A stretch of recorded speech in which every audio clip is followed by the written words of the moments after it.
Please kindly click on the red subscribe button below this video and subscribe to our YouTube channel. Thanks, God bless you as you do this.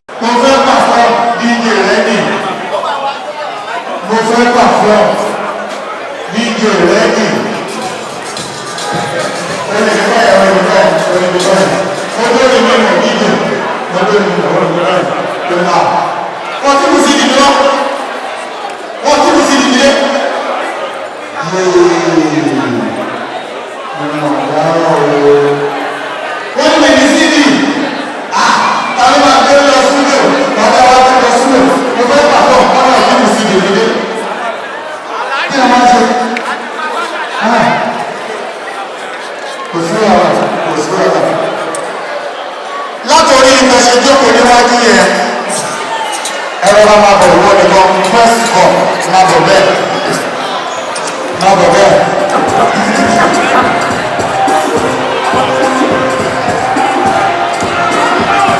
Thank you, thank you, thank you, thank you, thank you, thank you, DJ, thank you, thank you, everyone.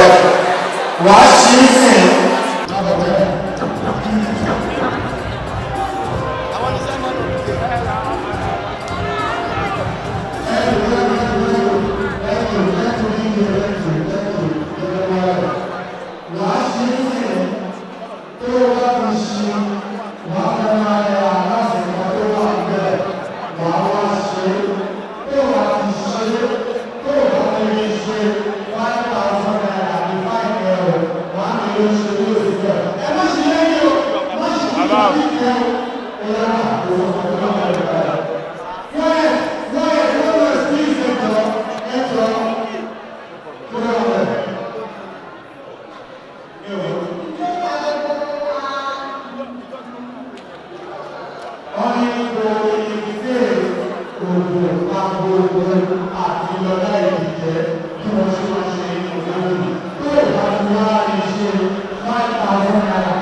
Thank you so much, Arisa. What do you have to say about this graduation ceremony?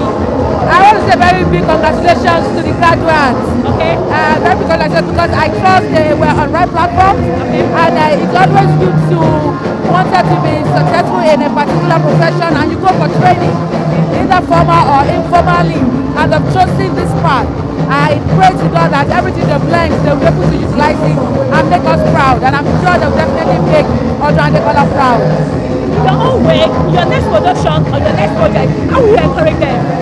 Well, number one, for me, I did a movie like 6 years ago, and after leaving the location of my movie, Jejere, I got pregnant.